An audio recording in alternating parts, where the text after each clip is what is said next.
It's a real honor to be here today because this law is very, very important to all of us. I hope that every state of the union will adopt this type of law. So we have too many professors that are leftists, teaching the wrong ideology to our students. None of them are living in a communist country, and none of them will ever go to a communist country. They don't know what socialism is. We do.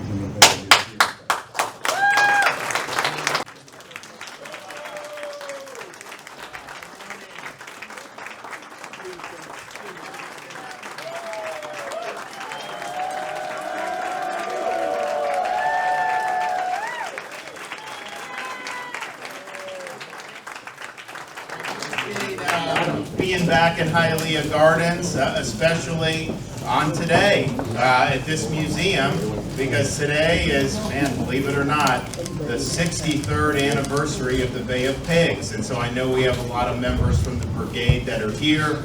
We obviously will commemorate many of them who will not be able to be with us today. And so that's something that's meaningful. That was a noble cause.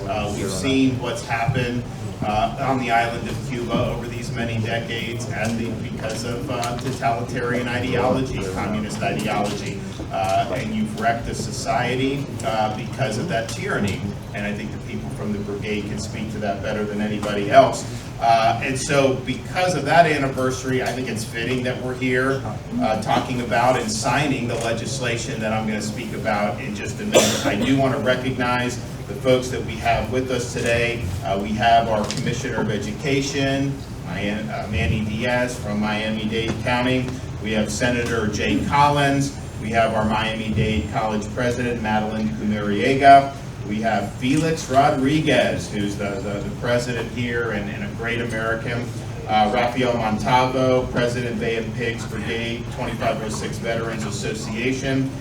Senator Ana Maria Rodriguez. We have a number of our state representatives, Basabe, Fabricio, Rizzo, Garcia, Redondo, Porras, and then we have Yul. Where's Yuli? I saw her, the executive director of the Bay of Pigs Museum. So I want to thank her for being here.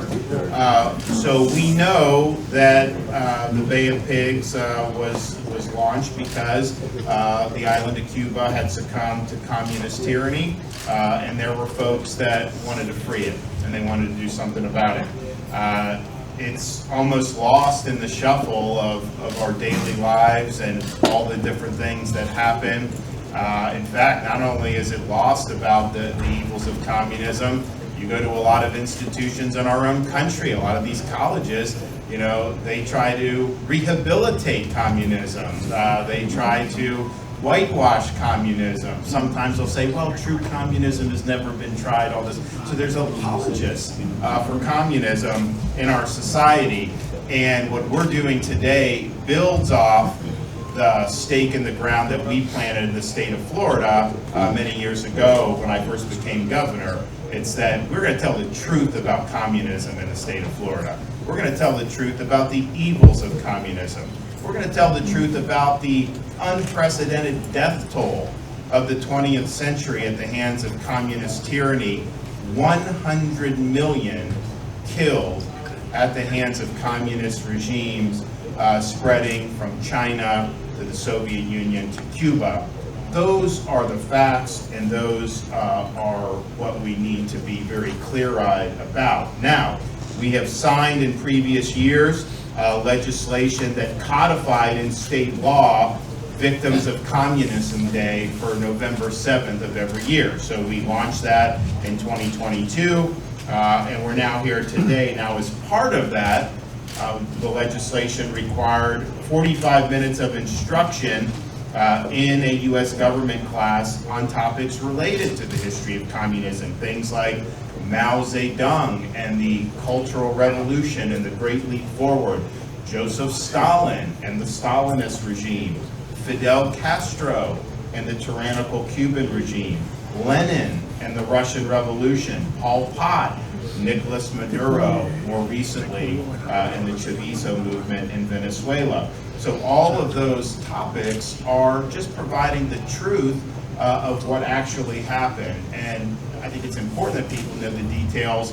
But you don't even, what I can just say is, I didn't see people fleeing into Mao's China. I didn't see people fleeing into the Soviet Union. People are fleeing these regimes, and they fled these regimes over many, many decades because of how tyrannical they were. So this is the first full school year that instruction was implemented. The Department of Education has released standards with lesson plans to assist educators in the coursework creation. We also established, to build off that, our Portraits of Patriotism and Stories of Inspiration initiatives, which enables the Florida Department of Education to develop curriculum and resources based on the personal stories of victims of communism and to highlight the importance of individual freedom. Additionally, we secured funding a couple years ago to restore and preserve the historic Freedom Tower in downtown Miami, and that was like $20+ million.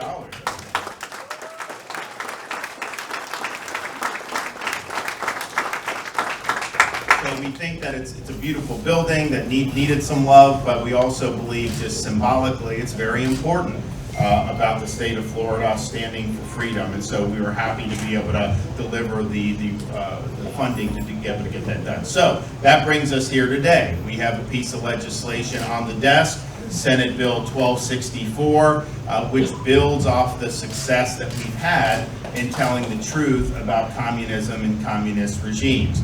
And so this will add to the teaching standards. This legislation is adding a history of communism in the United States, as well as a review of the tactics used by communist activists and movements here in the United States and throughout history. So that is going to make the education about communism much more comprehensive, and it's going to give the students the truth about communism. And look, my view on this is we might as well tell them the truth when they're in our schools, because a lot of these universities they're going to be told how great communism is, so we're setting the proper foundation, I guess. The bill also establishes the newly established Institute for Freedom in the Americas at Miami-Dade College, and that will partner with the Adam Smith Center for Economic Freedom at Florida International University, and the goal will be to promote the importance of economic and individual freedoms as a means to advance human progress, and that will be really leading amongst all of Florida's post-secondary institutions. We'll have this great center between Miami-Dade and Florida International University right here down in South Florida, which would be great. And so I think you'll see, of course, different types of courses, but you're going to see workshops, you're going to see conferences, you're going to see symposia. I mean, if you look around in the Americas now, there's not a lot of bright spots. There are a few, and those are things that I think we should cherish and we should honor appropriately.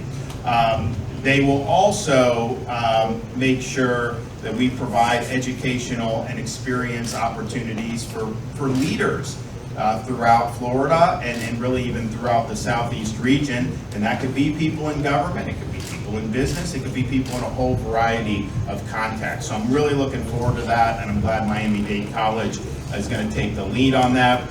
And then finally, the bill authorizes the Florida Department of State as well as the Department of Education to provide a blueprint to the legislature by the end of this year so that we can create a museum here in Florida documenting the history of communism. And that'll be something that'll be really, really significant. I'm sure there's going to be a lot of people down here that are going to want to see it located down in Miami, and we'll see how that works out. But that'll be something that'll be really, really important to be able to promote the truth. So I want to thank the legislators for spearheading this. We're proud of the legislation that we've done. We're proud of the funding that we've done. We're proud of all that.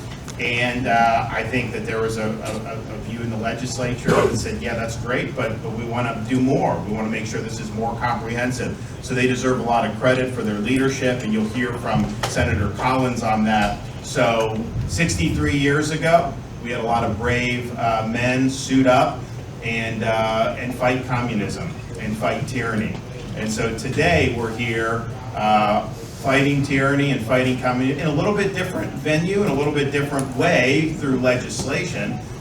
but we are committed to telling the truth about this ideology, and we are going to make sure that people have a very accurate understanding of the human carnage that has resulted from communist regimes throughout history. So thank you for doing this. I'm going to sign the bill momentarily, but first I want you to hear from some other folks that are here with us today. So we'll begin with the Commissioner of Education in the state of Florida, Manny Diaz.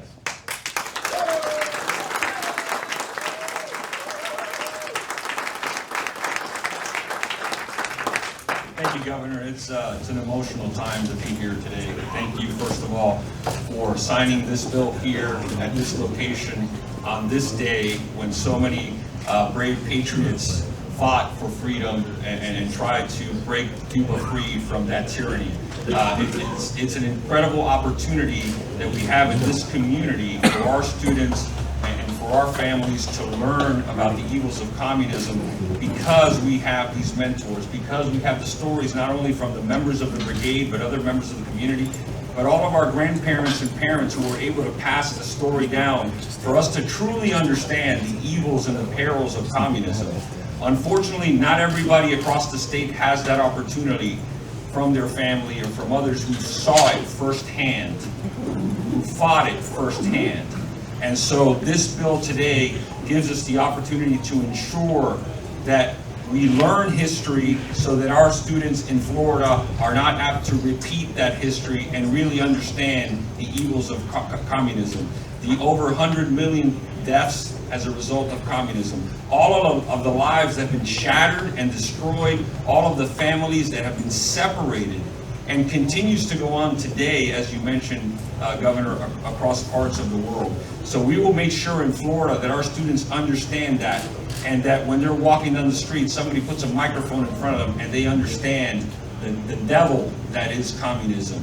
And so we will continue to do that. As the Governor mentioned, in order to do this, and then thanks to Senator Jay Collins for your leadership on this. This is incredible. I know you had to fight through some rhetoric on the floor that I heard some things that were completely absurd from the opposition, but it goes along with the rest of our instruction. And so what will happen is the history of communism in the United States, domestic movements, including their histories and tactics, all of the atrocities that have occurred across the world in foreign countries under the guidance of communism, the communist policies of Cuba and the spread of communist ideologies throughout Latin America. I know Felix knows that well.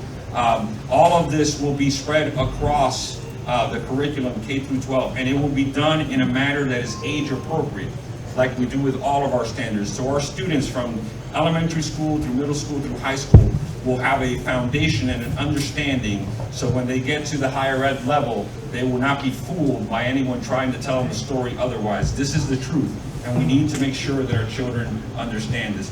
This will also continue to build on Florida's moral legacy that started when the governor talked about the Victims of Communism Day that was signed, that came with 45 minutes of instruction. This is a complete expansion, and it was so great to have the governor sign that bill at the Freedom Tower. But we will continue to build on that. We're not going to stop there, and we'll be able to do this.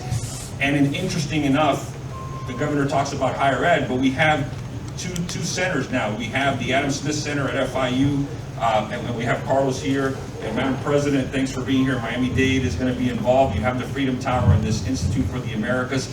We are going to penetrate higher ed and allow our students in higher ed to be exposed to the truth. So those that are coming from K-12 will be armed, but we will continue to do that. For too long, we've had the other side trying to impose their ideology and their version of this story, which is false, on our higher ed students. And so I'm so delighted to see that, because it's incredible that we're going to be able to push back and make sure our students understand that.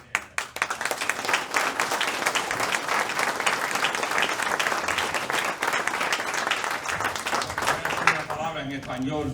Primeramente, gracias y mucho respeto a los miembros de la Brigada 2506 que están aquí con nosotros hoy. Gracias por enseñarnos el camino y llegar a este punto hoy donde podemos educar a nuestro futuro. Ustedes van a dejar un legado donde todos los estudiantes de la Florida van a entender por qué ustedes estaban peleando, por la libertad de Cuba y contra el comunismo. Es muy importante que lo sepan. Muchas gracias al alcalde José de la Cruz por tener este museo aquí en la ciudad de Hialeah Gardens.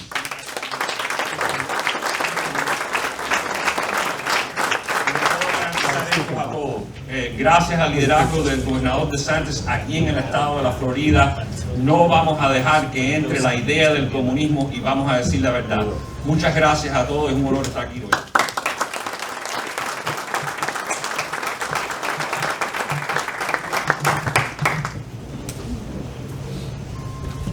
Well, good morning. It's great to be here today. It's an amazing day. Mr. Governor, it's always good to see you. Mr. Commissioner, friends and patriots. It's a privilege to be here with so many people who did so much and in this room. I want to share a little bit about why this matters so much to me, why it should matter to other people across this state and this nation. I'm going to tie it into what we did with this bill. It was an honor to get to run this piece of legislation. But before I got to serve our communities in our state as a state senator, I founded the bush and the jungles and the deserts and mountains of Iraq and Afghanistan and South America. I fought the fight for freedom and liberty throughout South America and the Middle East. I buried friends in the pursuit of liberty and freedom. People near and dear to me, just as our heroes in the brigade did. That fight for freedom transcends populations, transcends generations. It is the fight that matters. Our freedoms are God-given. They're upheld by our Constitution and our way of life in this republic which we live. And it is our responsibility to protect those. Even though I retired as a Green Beret, that oath, it never expires. I will fight relentlessly, as each of you have, to make sure we protect and preserve those things we love.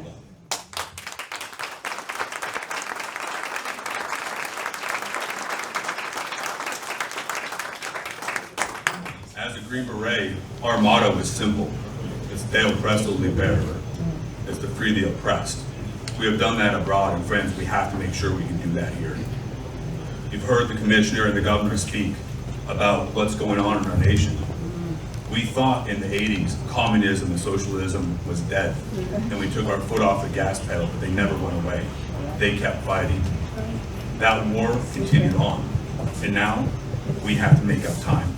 So what this bill does is it takes the truth, it takes the reality of what is going on with communism and its effect on communities, countries, and populations, the deaths that it causes, and it makes it a very real thing to our youth. We have to teach them.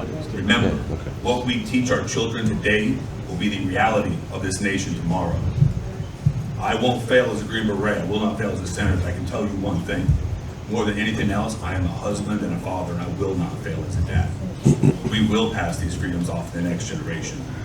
Right now, in our universities, between 20 and 30% believe communism is something we should try. I'll say that one more time. 20 to 30% think we should give this a spin because we haven't tried communism out for real. Friends, we don't need that. We do not want it here. And I'm proud and I'm grateful. Max and Felix, I gotta share an anecdote, and please, excuse me. Felix, and he probably won't remember this because I was just a young Green Beret in training. People like Felix came and they shared the reality of what they went through, the blood and the sweat and the tears. And they helped teach people like me as we took this forward in the fight for freedom. So the lessons the brigade learned on the beaches and in Cuba, he passed those on, and he helped our soldiers live in this fight for freedom. So Felix, we owe you a debt of gratitude. More than anything.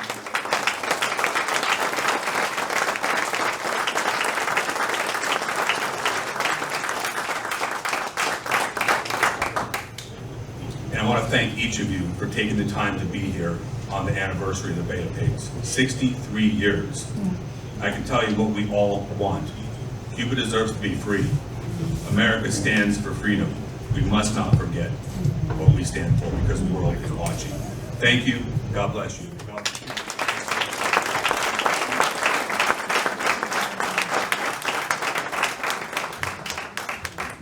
Senator, thank thank you for your service to our country and to everyone here that has served our country.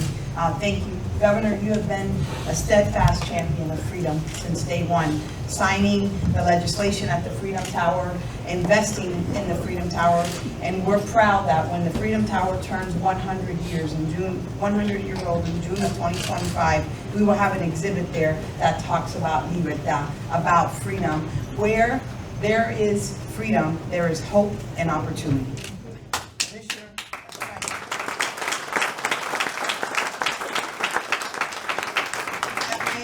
College, we're democracy's college. And the reason we are democracy's college, because our students are there because they fled. Because they were, whether they were in Cuba and came, or Venezuela, or Nicaragua, they have lost opportunity, or Colombia. And when I say to them, what does freedom mean? And they talk about hope and opportunity. They talk about that they lost hope, that they lost the chance. And so that we stand here today. See, I'm a daughter of Cuban parents. I'm a daughter of Hialeah. And Hialeah Gardens are neighbors. And when the commissioner and I say we're sitting here, standing here today honored on the 63rd anniversary of brave men. And I want to say the women, the sisters and the mothers and the wives that saw them off not knowing if they would ever return, just to free our homeland from a tyranny that has continued for 63 years. See, at our kitchen table, we talked about that. And what we want to make sure that we do in Florida with the governor's leadership, Senator, with this piece of legislation, working hand in hand with the Department of Education, that no student in education, whether they're in K-12, in a college, or in a university in Florida, ever romanticizes socialism. Yeah.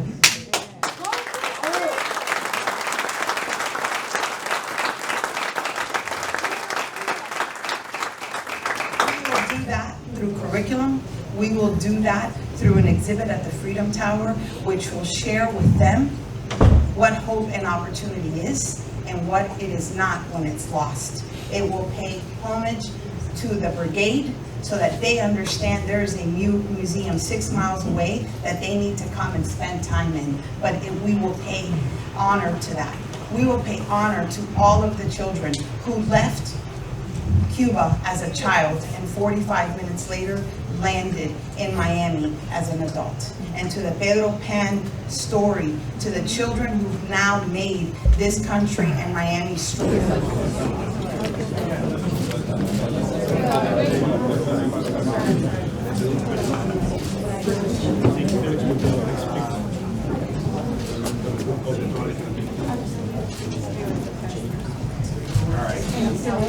Good? Get in there. All right. I think we're ready. Okay.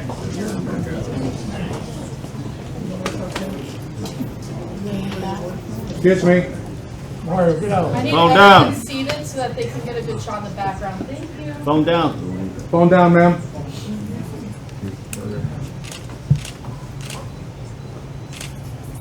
right. Who wants one?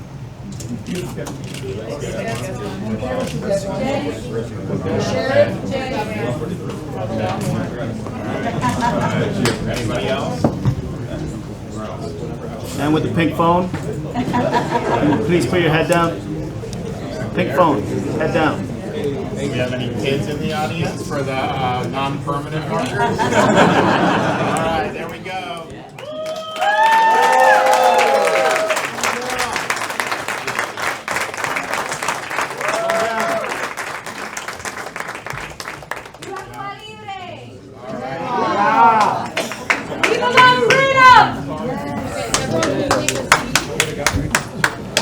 Okay, if everybody can take a seat really quick, the governor is going to come back up to the podium. Thank you very much. Of course, if you can take a, everybody can take a seat really fast. We're going to have everyone take a seat. And I just want to take a seat for a little bit. Yeah, we're going to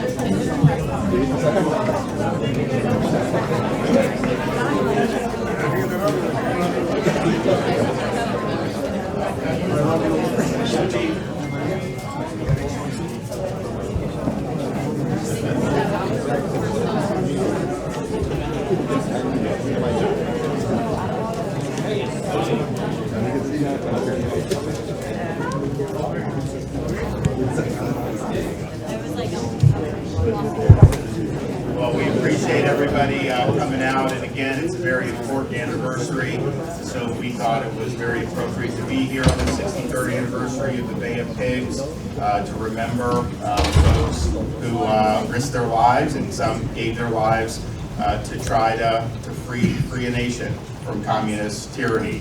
And I agree with what was said, that the future, you talk about some of the things where there could be conflicts between nations, and that's important. But what foundation are we giving young people? Are we giving them a foundation of truth, or are we trying to do something that is all too present in a lot of these universities? And it's interesting, I've heard it said that if you counted up all the communists left over in Eastern Europe, there's more communists on the Harvard faculty than all of Eastern Europe, because they lived through it, and so no one's a communist anymore there. So, all right, great. Anybody have any questions? Governor DeSantis, we're still seeing the island of Cuba being oppressed by communists. Havana has become a hub for communism in the Southern Hemisphere. In 2021, we saw people rising up in Cuba. We saw people rising up here in Hialeah and Miami. What went wrong with that? Will Cuba ever see freedom? And what can President Biden do to promote freedom in Cuba? Well, what went wrong was Joe Biden turned his back on the people seeking freedom in Cuba. That's what went wrong.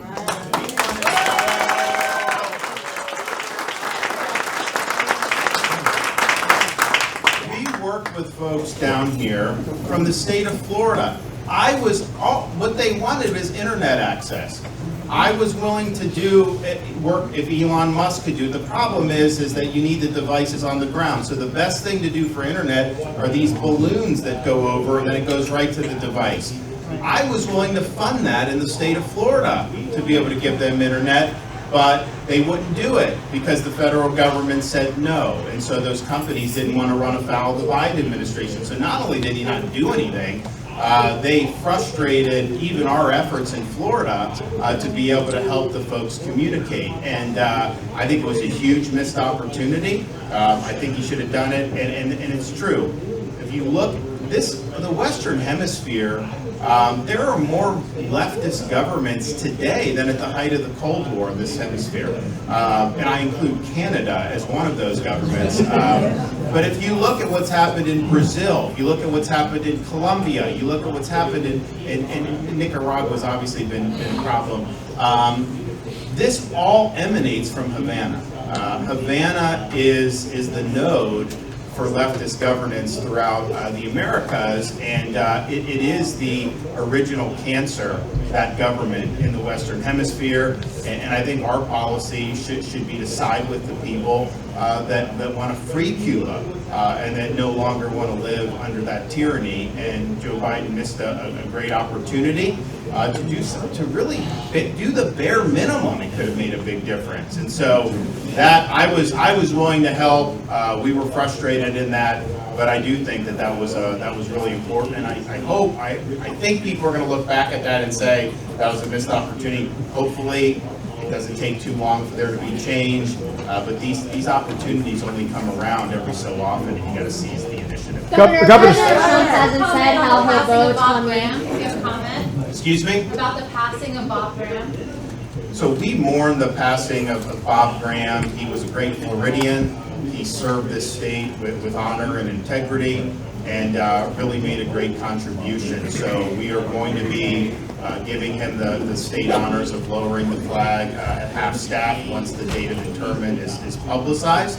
And I think that's very, very much appropriate. So we're really thankful for his service, and he served very, very ably for this state for many, many years. Governor, President Trump hasn't said how he'll vote on the... President Trump hasn't said how he'll vote on the abortion referendum, even though he's a Florida resident. As a governor who said he was proud to sign the heartbeat protections into law, how do you feel about that? Would you like to see him get involved? You should ask him about that. I can tell you that amendment is written very deceptively to try to trick as many people to vote for it as possible. One of the things that amendment does is it overturns Florida's parental consent for minors law. So you have, as a parent, consent for anything under the sun, except they're going to take out abortion and put that in the Constitution to cut parents out of that. That is unacceptable. And so why, when you're doing these amendments, tens of millions of dollars go into getting these things on the ballot. There's going to be people that make a lot of money if these things pass. What are they hiding from you? What are they trying to pull the wool over your eyes? But I can tell you, to nuke parental consent for minors is totally unacceptable, and certainly it's bad policy, and it should not be in the state's constitution. Senator Ingoglia.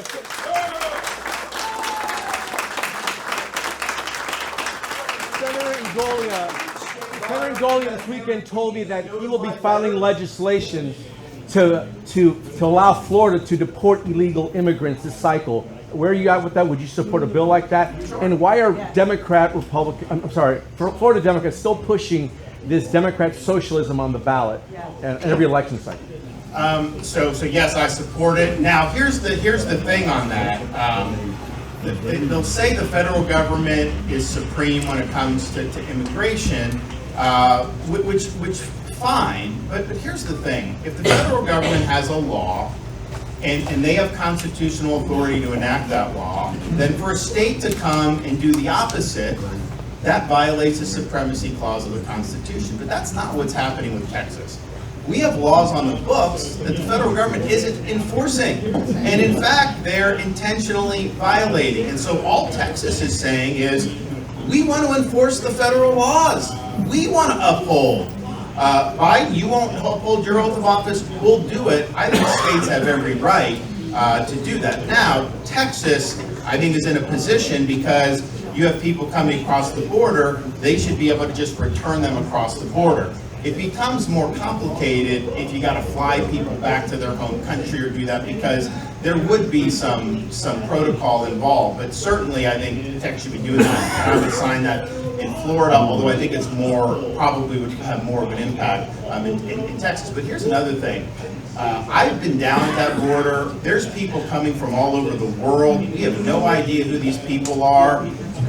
Look at like Maduro. He's released people from prison and sent them to the southern border. You look at the people coming from the Middle East. You look at the people. How do we have tens of thousands of people coming from communist China showing up at our southern border? Really? So I think it's been a huge, huge disaster, but it's intentional.